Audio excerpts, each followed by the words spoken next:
नमस्कार, मैं हूं रंजीत कुमार और शुरू हो चुका है देश का मूड मीटर। आज पहली स्टोरी में आपको बताऊंगा कि क्या वो सोमनाथ शिवलिंग का ही अंश है जिसको लेकर श्री श्री रविशंकर ने दावा किया है कि प्राचीन शिवलिंग का एक हिस्सा उनको मिल गया है और जिससे 1000 साल पहले आक्रमणकारी गजनी ने तोड़ दिया था। दूसरी स्टोरी में आपको दिखाऊंगा संभल में एएसआई के एक और सर्वे की एक्सक्लूसिव तस्वीर और बताऊंगा कि मस्जिद की रंगाई पुताई शुरू होने से ठीक पहले क्यों पहुंची है जमीयत की टीम। लेकिन शुरुआत सोमनाथ शिवलिंग को लेकर हुए सबसे बड़े खुलासे के साथ।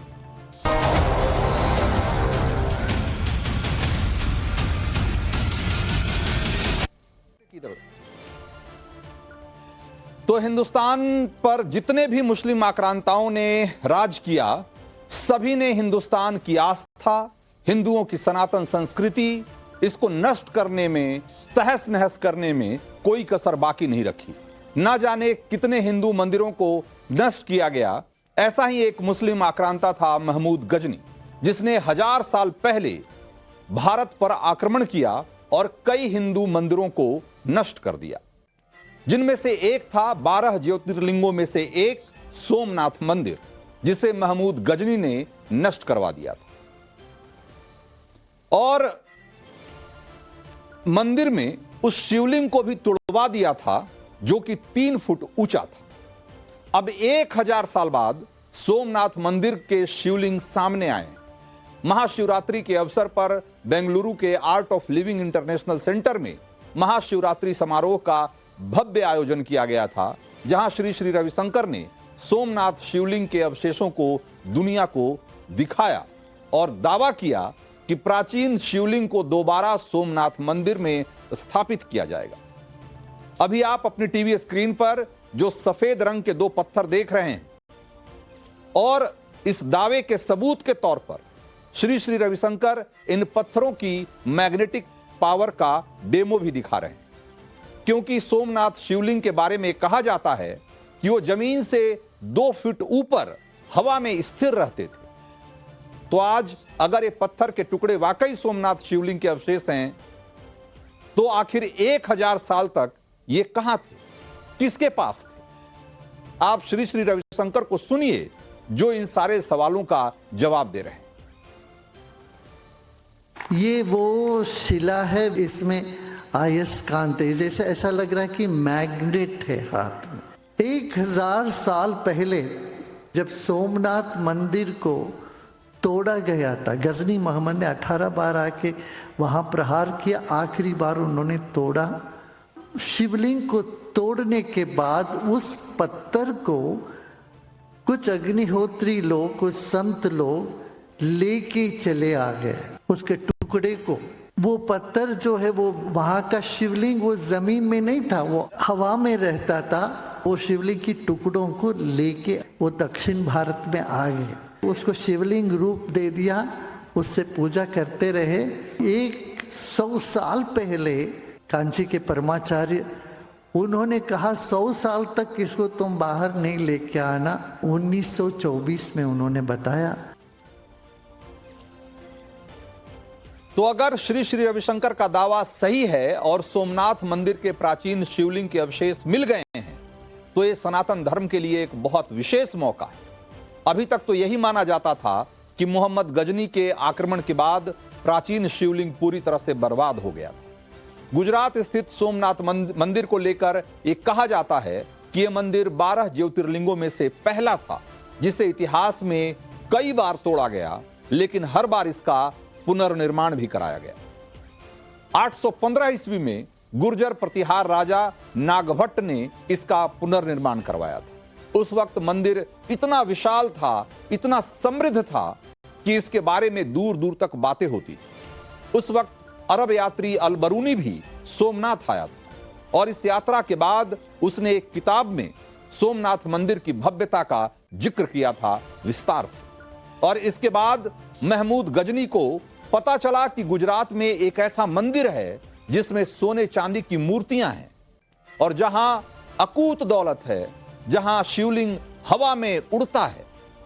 इसके बाद 1025 में गजनी अपनी असंख्य सेना के साथ यहां आया और दावा किया जाता है कि गजनी की सेना के आक्रमण के वक्त 50,000 लोग सोमनाथ मंदिर के अंदर पूजा कर रहे थे। और मान्यता यह है कि सोमनाथ मंदिर के अंदर जो शिवलिंग है उसके अंदर भगवान कृष्ण की सेमंतक मणि छिपाई गई थी और इस मणि के अंदर ही ऐसी ताकत थी जिसके कारण वो शिवलिंग हवा में तैरता रहता था। जब महमूद गजनी ने हवा में उड़ते शिवलिंग को देखा था तो एक बार ही डर गया और उसने अपने सैनिकों को कहा कि वो शिवलिंग को तोड़ दे। अब 1000 साल बाद सोमनाथ शिवलिंग के अंश मिलने का दावा किया जा रहा है और श्री श्री रविशंकर दावा कर रहे हैं। उन्होंने क्या कहा है जरा सुनिए। उन्होंने कहा है कि सोमनाथ मंदिर के शिवलिंग के टुकड़ों को अग्निहोत्री ब्राह्मणों ने अपने पास सुरक्षित रख लिया था और यह भी दावा किया कि अग्निहोत्री पुजारियों के परिवारों ने शिवलिंग के टुकड़ों को एक एक करके शिवलिंग के रूप में गढ़ा, तराशा और कई पीढ़ियों तक उसकी पूजा की। साल 1924 में तत्कालीन कांची के शंकराचार्य अग्निहोत्री परिवार को उन्होंने निर्देश दिया कि वो शिवलिंग के अवशेषों को 100 वर्ष तक गुप्त रखें और इसकी उपासना करें। और अब अग्निहोत्री परिवार ने इस शिवलिंग को श्री श्री रविशंकर को सौंपा है ताकि सोमनाथ मंदिर के प्रांगण में या सोमनाथ मंदिर के भीतर इस प्राचीन शिवलिंग को दोबारा स्थापित किया जा सके, उसकी प्राण प्रतिष्ठा की जा सके। इसीलिए कल महाशिवरात्रि के मौके पर अग्निहोत्री परिवार के पुजारी सीताराम शास्त्री ने सोमनाथ शिवलिंग के अवशेष श्री श्री रविशंकर को सौंपे और जिसके बाद सीताराम शास्त्री ने क्या कहा एक बार आप भी सुनिए, फिर आपको सोमनाथ मंदिर के प्राचीन शिवलिंग के हवा में तैरने वाली मान्यता का सच भी बताऊंगा। ये हमारा हाथ में जो कर्तव्य बाकी है इसका कैसे करें बोल के दोबारा कांचीपुरम जाके शंकराचार्य जी के पास विज्ञापन किया, इसका दोबारा स्थापन के लिए कुछ काम किया।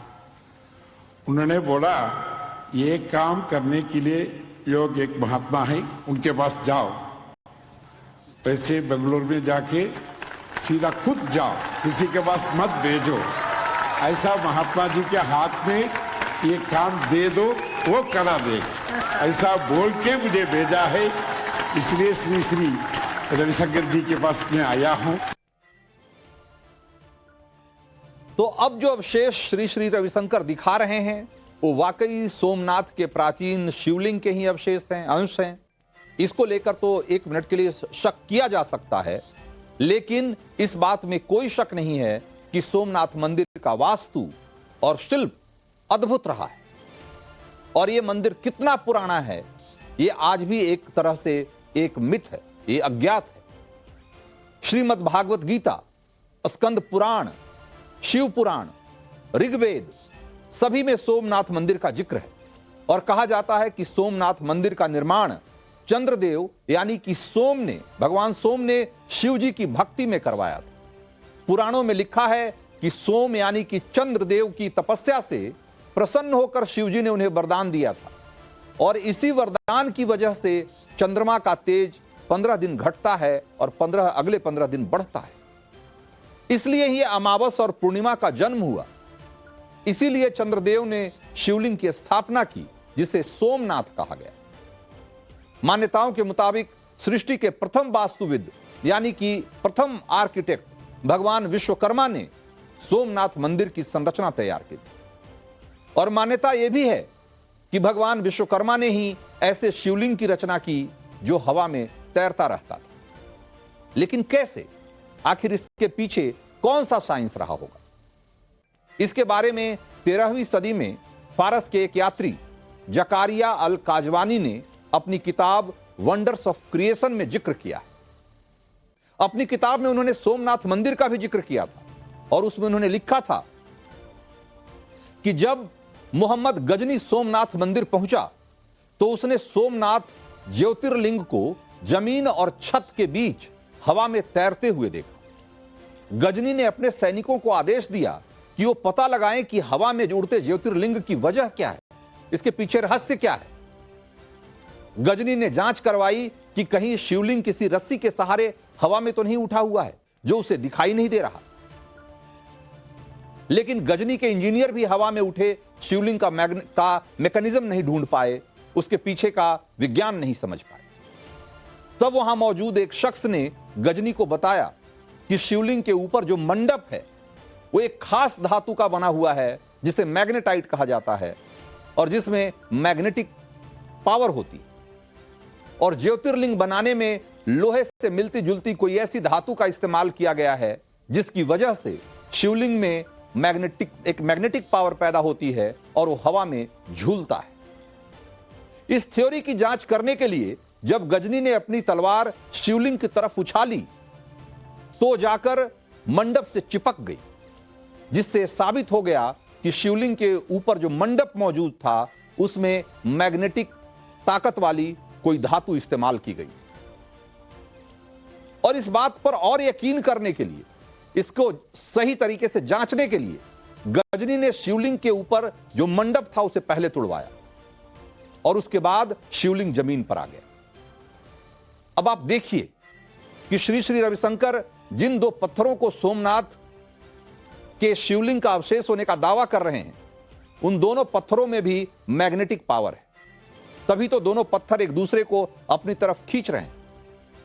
ऐसा इसलिए है क्योंकि इन पत्थरों में ऐसे लौह अयस्क हो सकते हैं जिसमें कि मैग्नेटिक प्रॉपर्टी होती है, और ऐसे कई पत्थर होते हैं जिसमें प्राकृतिक रूप से मैग्नेटिक पावर होती है, जैसे लोडस्टोन, मैग्नेटाइट, हेमेटाइट, पायरोटाइट वगैरह वगैरह।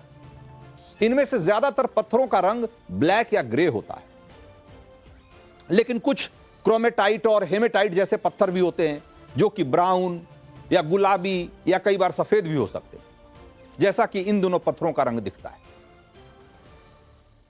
तो आज से हजारों साल पहले ऐसे पत्थरों की पहचान करना यह कोई बड़ी बात नहीं थी, लेकिन जो बात आज भी हमें और आपको सोचने के लिए विवश कर देती है कि नेचुरल मैग्नेट के जरिए मैगलेव यानी कि मैग्नेटिक लेविटेशन की अवस्था हासिल करने के लिए जिस तरह की तकनीक और जिस तरह की सटीक गणना की जरूरत थी वो हमारे पूर्वजों को मालूम थी। तभी उन्होंने सोमनाथ मंदिर में ऐसा शिवलिंग स्थापित किया था जो मंदिर से 2 फुट ऊपर हवा में स्थिर रहता था। हिंदुस्तान का प्राचीन विज्ञान कितना एडवांस था, इसका एक और सबूत सोमनाथ मंदिर में आज भी मौजूद है। सोमनाथ मंदिर के दक्षिण में समुद्र के किनारे एक स्तंभ है जिसका नाम बाण स्तंभ है। इस बाण स्तंभ के ऊपर पृथ्वी और एक तीर बनाया हुआ है जिसकी तस्वीरें मैं आपको दिखा रहा हूं इस समय स्क्रीन पर, और एक इस पर श्लोक लिखा गया है, आ समुद्रांत दक्षिण ध्रुव पर्यंत अबाधित ज्योतिर्मार्ग, यानी सोमनाथ मंदिर और दक्षिण ध्रुव के बीच पृथ्वी का कोई भूभाग नहीं। और वाकई ऐसा है कि जिस दिशा में वो बाण इंगित करता है उस दिशा में सोमनाथ और दक्षिण ध्रुव के बीच जमीन का कोई टुकड़ा नहीं, कोई देश नहीं, कोई द्वीप नहीं। यह बताता है कि कैसे हमारे ऋषियों और मुनियों ने हजारों वर्ष पहले ध्रुवों और पृथ्वी की संरचना के बारे में जान लिया था। उनका ज्ञान कोश कितना विशाल रहा होगा, जरा सोचिए। यही सनातन संस्कृति की विशालता है। जो गणना आज के दौर में सैटेलाइट और कंप्यूटर के बिना संभव नहीं है, उसे हमारे पूर्वजों ने हजारों साल पहले संभव कर दिखाया था। और सिर्फ सोमनाथ मंदिर ही नहीं, भारत में ऐसे तमाम प्राचीन मंदिर हैं जिसका आर्किटेक्ट मौजूदा तकनीक और वैज्ञानिकता को चुनौती देता है और बताता है कि हमारे पूर्वज किस लेवल के स्किल और टेक्निक्स का इस्तेमाल करते थे, जो आज भी विज्ञान के लिए कई बार पहेली सी दिखती है। तो देश का मूड मीटर में वक्त है अगली सुपर एक्सक्लूसिव स्टोरी का, और आपको यह बताने का कि इस बार कौन से खास सर्वे के लिए संभल मस्जिद पहुंची है एएसआई की टीम और उसने कौन सा बड़ा फैसला ले लिया है।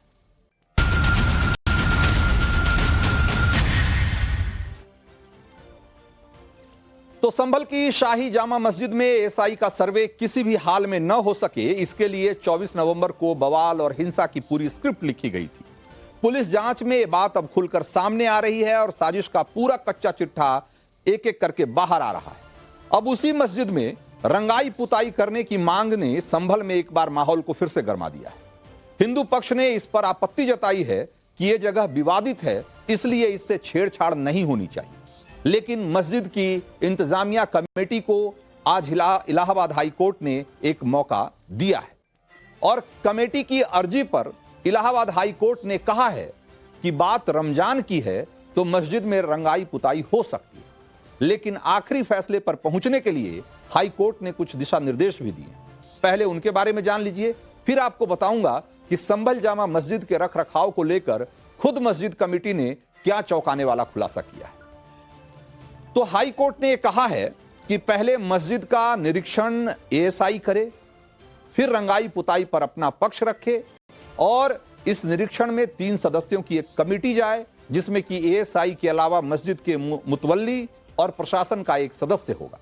मस्जिद के निरीक्षण के बाद कमेटी को बताना होगा कि ढांचे को नुकसान पहुंचाए बगैर यह काम कैसे हो सकता है।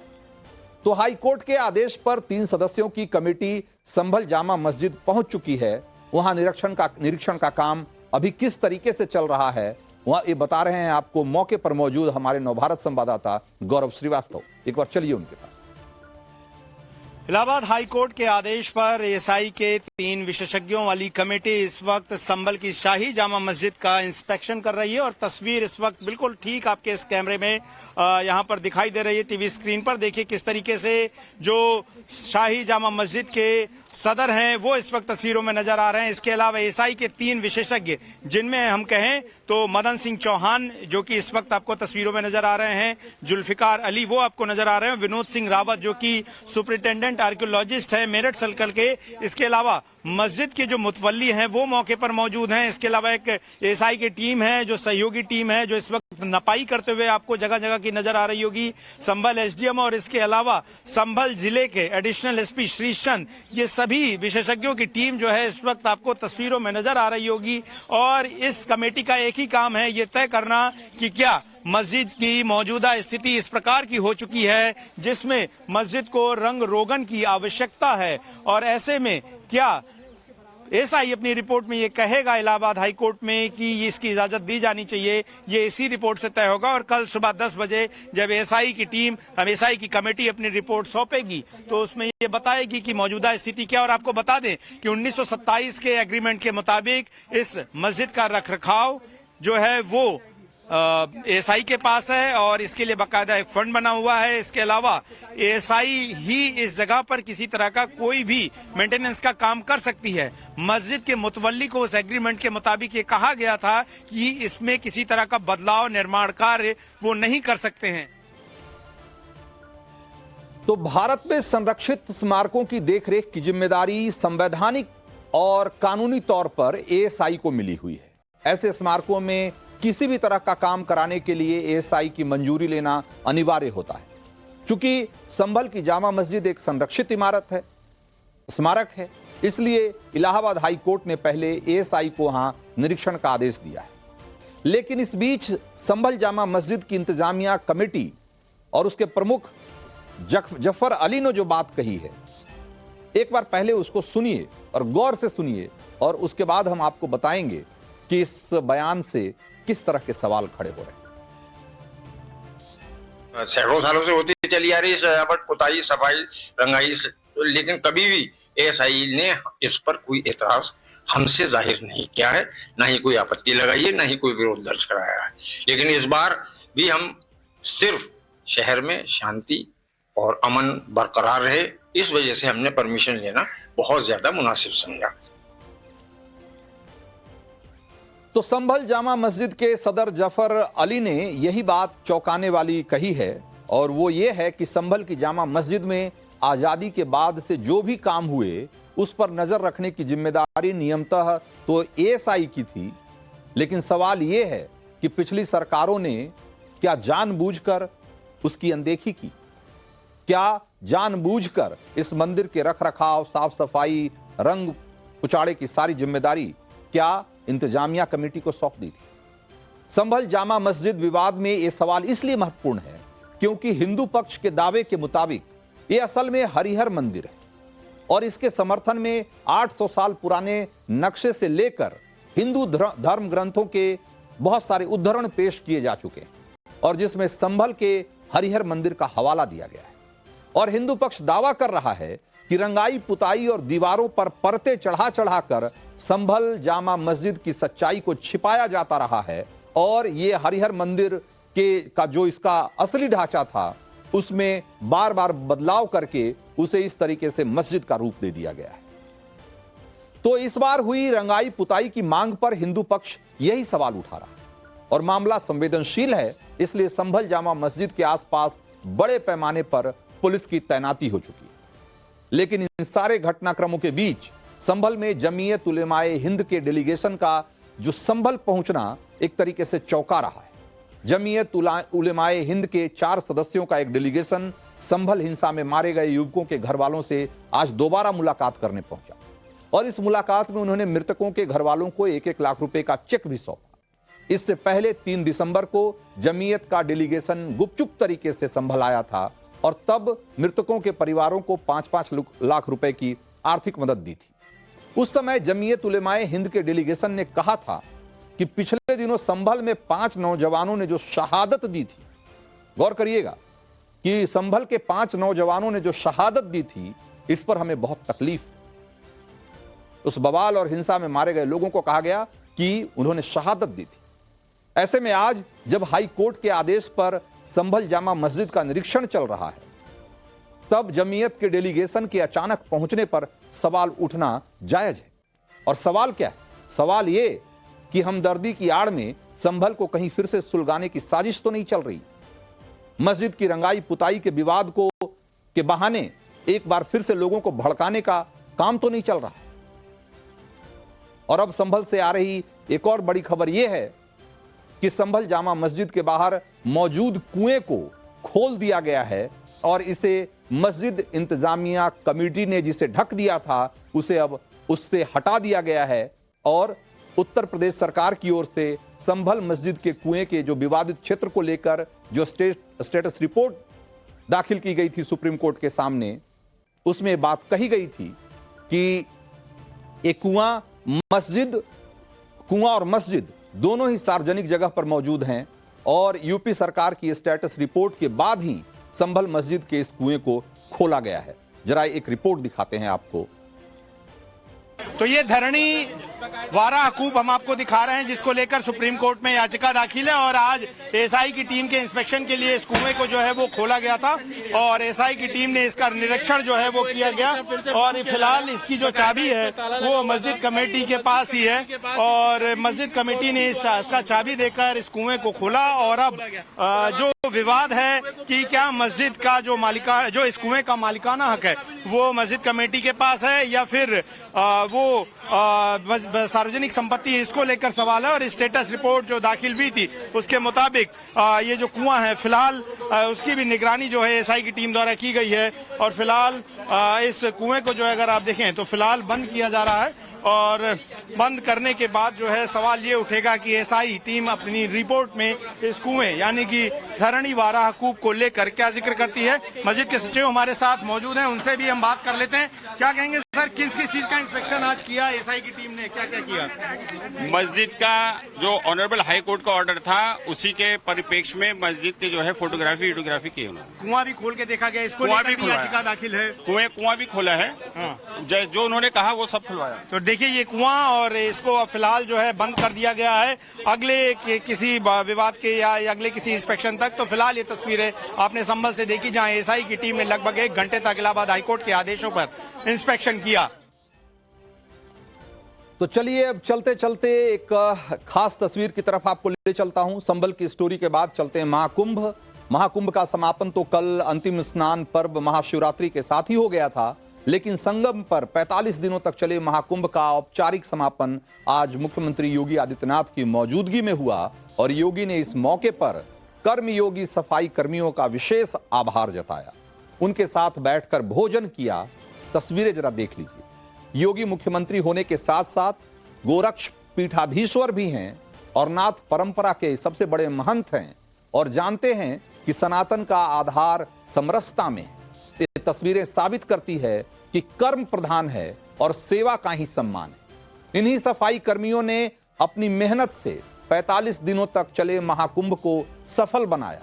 एक बार सोचिए जरा कि दिल्ली जैसा शहर जिसकी आबादी 2 करोड़ के आसपास है, उस शहर का कूड़ा कचरा संभालने में सरकार का दम फूल जाता है, कूड़े के पहाड़ खड़े हो जाते हैं, लेकिन महाकुंभ में 45 दिनों में 66 करोड़ से ज्यादा श्रद्धालु आए, लेकिन कभी न गंदगी को लेकर किसी ने एक भी शिकायत नहीं की। और आज इसी बात का सम्मान मुख्यमंत्री योगी आदित्यनाथ ने किया है, सफाई कर्मियों के साथ बैठकर ये भोजन करके।